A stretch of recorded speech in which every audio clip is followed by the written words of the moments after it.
Once they make it through that process, fingers crossed, then they may be called in, maybe one of 5 to 10 people called in for a face-to-face interview.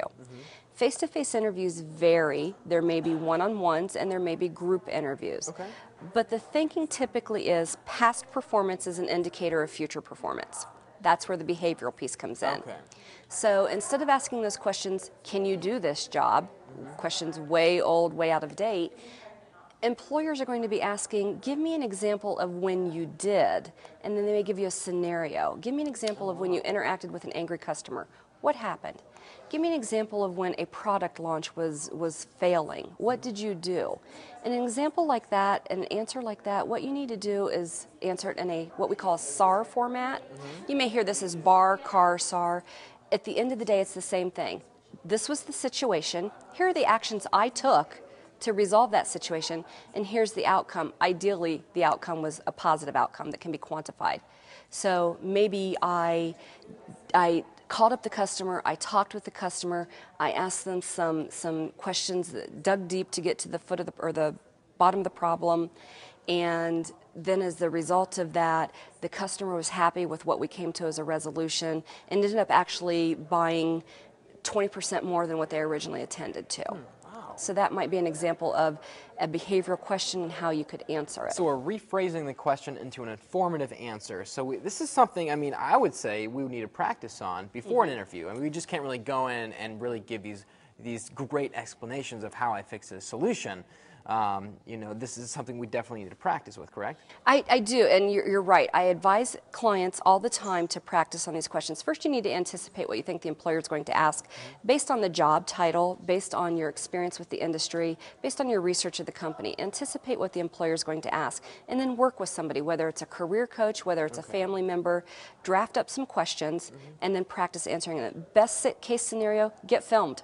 Get yourself on camera, because answering the question is half the battle. The nonverbals are as important. You need to know if you have a twitch. You need to know if you're sweating. You need to know if your posture's horrible. You need to know all of those, because all of that combines to make a comprehensive answer in an interview. Now, we'll say let's sweating or twitching or whatnot. Is that going to hurt you in an interview?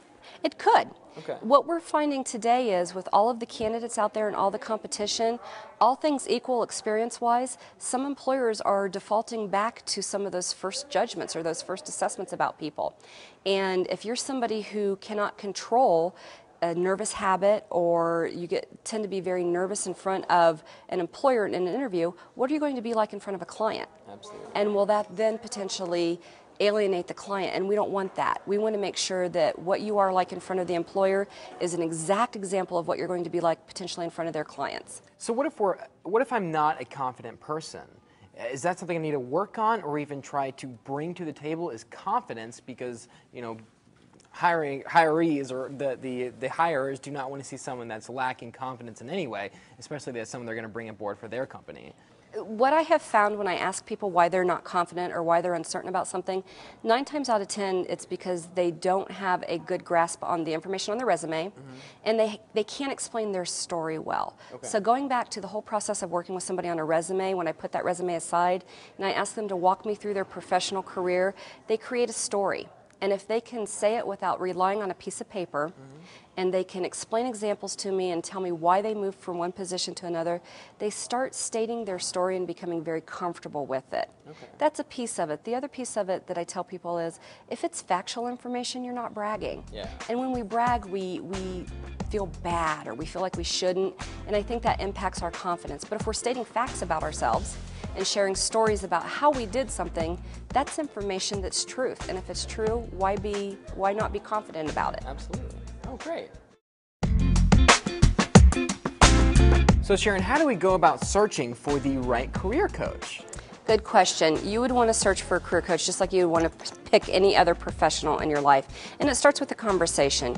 You need to make sure that you're taking responsibility for asking the right questions of the career coaches you're speaking with. Okay. Ask them what they do, ask them what their services are, and try to understand the variety of services they offer. You may need more, you may need fewer, but you need to understand what they offer so you're selecting what's best for you. And instinctively, you know what you need. And we can help you understand that, but you know what you need. So asking those questions and interviewing different career coaches is very important.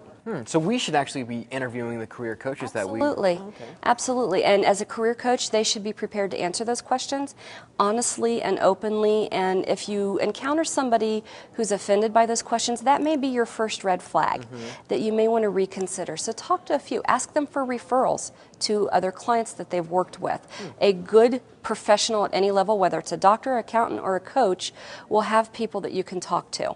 Go to their LinkedIn profile and look at what's on their LinkedIn profile and look for those recommendations from their clients.